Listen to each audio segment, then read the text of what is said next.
Okay, so last time in the introductory video, I tried to respond to people's complaints when they would email me about a snake actually being able to have legs, and it doesn't make it makes perfect sense that he would lose those legs, and just trying to go through that literal reading.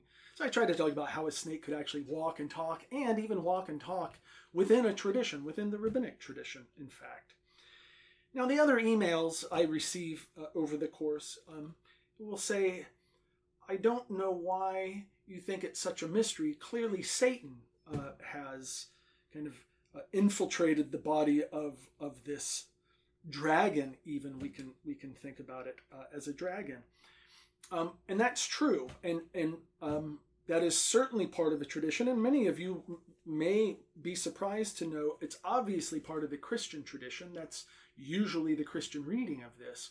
In fact, usually when I'm teaching students in class and we talk about the snake, they want to make that leap very quickly to saying, well, this is Satan inside of the snake, which is, again, a very Christian reading. And so, of course, I grant all of that. Although in class we try to read it as a Hebrew Bible and not the Old Testament. So we're trying to go through the narrative as we go. But I love the reading of Satan, or in the rabbinic tradition, Satan has a different role in rabbinic Judaism in their exegesis than he does in Christian exegesis in the Christian tradition. So I'm going to try to give you these two roles that we can see simultaneously, and then I'm going to talk about how this role of Satan, or in the rabbinic tradition, the angel of death, Samael, is the one who takes on the form of the dragon. And so the first thing we want to talk about then is let's just work through the Christian tradition, because I think it's probably the one most people are familiar with. In fact, you can't even call it second nature. It's really first nature. And so the reading there is simple. If you don't know the background story to why Satan would even do this, in the Christian exegetical tradition, at the beginning of Genesis, when it says, in God created light from dark, and he separated that's actually supposed to be a recounting of the war of the angels in paradise, when Lucifer, the angel of light, the highest ranking angel, second really to God, when he learns that God is going to create human beings, and he kind of figures out the plan that human beings are actually going to be higher. Eventually, he doesn't know how, but eventually higher than the angels. In fact, they may be taking the angels' place. Lucifer takes 1/10 of his angels, 1/10 of the retinue of angels, and they rebel against God, and of course they're defeated very quickly. So the backstory of the serpent then is one about rivalry with God. He is an adversary. Satan, understood in the Christian tradition, as an adversary, but he's a double adversary. He's an adversary of God, and then he's an adversary of the humans. He wants to destroy that which God has created. He wants to mess up God's plan. And so that is the very foundation for the Christian understanding of what Satan is even doing in the garden. And of course, what does Satan introduce in the garden? Well, disobedience, a sense of shame, and really most importantly, I think, for the ancient Christian tradition, is that he introduces death into the world as well. So that when we see, and now I'm really looking ahead, when we see, once you get to the New Testament, all of the demons that Christ will exorcise, the discussion of the powers and principalities of this world. These are those fallen angels. Those are the angels who've been given, what would I say, reign over the world, and here they are. Well, God becomes man to defeat that serpent, that Satan. In fact, if you recall, there's that scene in Mel Gibson's The Passion, where Christ is in the Garden of Gethsemane, and of course, what comes up to him but a serpent that's there, and that, of course, is supposed to represent Satan. And you see there in the Garden of Gethsemane, where Christ is meditating on his own death, which will bring everyone eternal life. Here we have one more time Satan being trampled down, Satan being defeated. So that's kind of the foundation. I mean, it's a beautiful what would I say, sort of narrative exegesis of what's going on with Satan inhabiting the serpent in the Christian tradition. Now let me just briefly talk about a Satan, in this case the angel of death, Samael. A Satan in the rabbinic tradition is an accuser.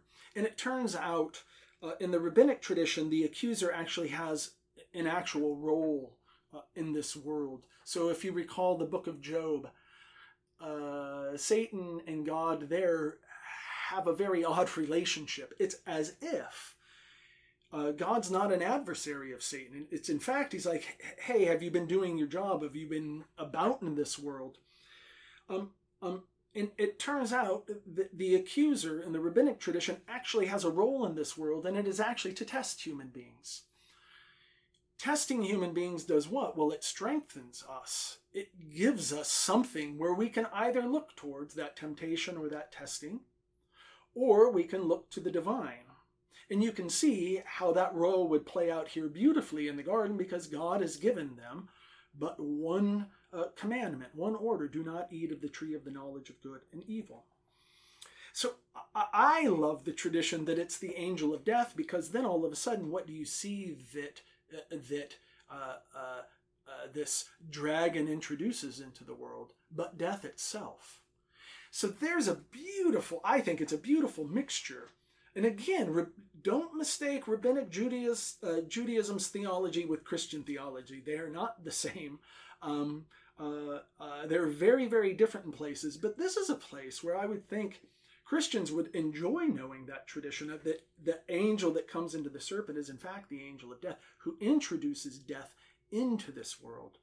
So those are the two traditions kind of playing off of each other. So of course we can understand the dragon or the serpent as this angel, even this fallen angel. The idea of fallen angels, just to give you a few references here, very few references. I'm not going to go into all of these stories.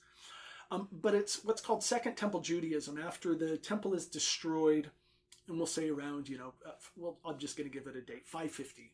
It's earlier than that, but around 550. Second Temple Judaism is a Judaism that is produced after the destruction, and then the Second Temple is the rebuilding of the temple in the 5th century. Well, there are a lot of Jewish texts out there in the Near East.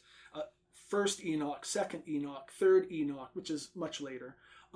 Also the Book of Watchers. All of these texts are quite apocalyptic, and this is where you get a lot of the fallen angel, the fallen angel narratives that sometimes, if you're reading rabbinic commentary, just seem bizarre to you. If you're reading any books on Second Temple Judaism, you're going to see that the idea of fallen angels in this world is pretty prominent.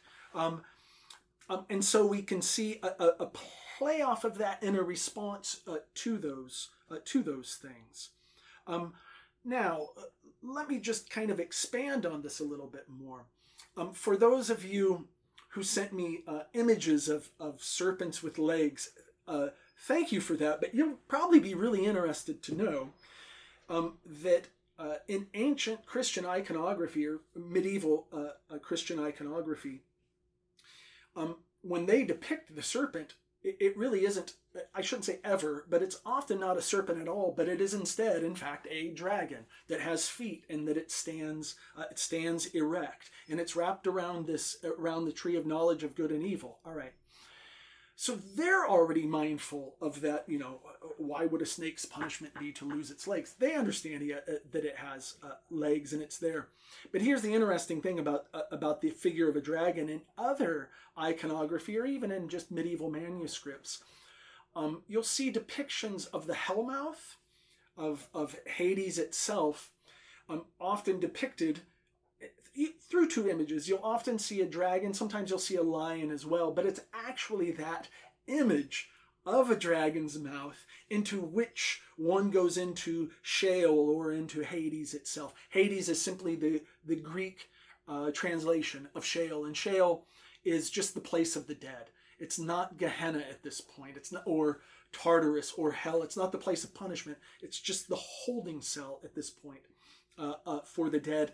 So then what do you see? That means that these iconographers or these illustrators in the manuscript, they understand that serpent being a dragon and introducing death, in fact, into this world. There's a beautiful little poem in Old English, and I didn't say this in the introductory video. Just so you know, my expertise is actually not in Semitic languages. I know enough of Biblical Hebrew to get me in trouble. That's not what these meditations are on. My Koine Greek is good enough to get me in lots of trouble. Again, that's not what these lectures are on. My actual training is in Old and Middle English literature.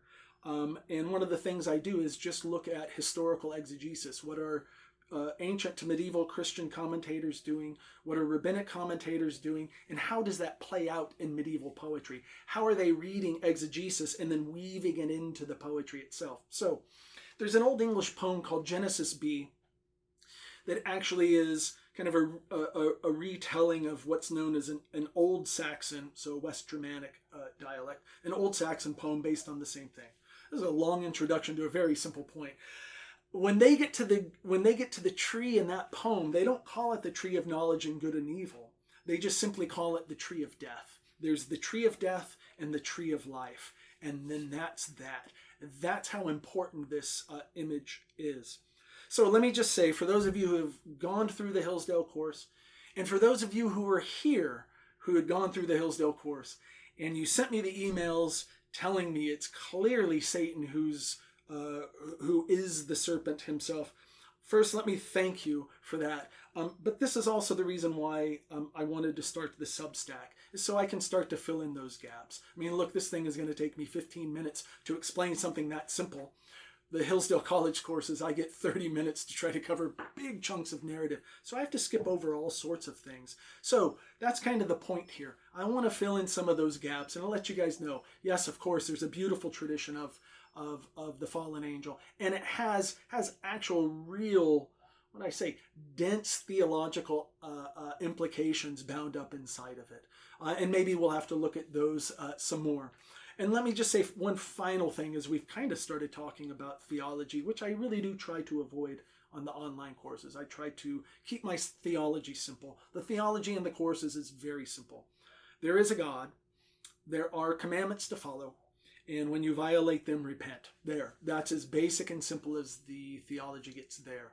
In this course, I'm going to be doing slightly deeper dives into theology without any sense of apologetics. That's not the point, is to say my theology is correct. I really love biblical literature and I love the exegetical tradition. And sometimes what goes along with that are the theological messages that kind of inform our reading of these things.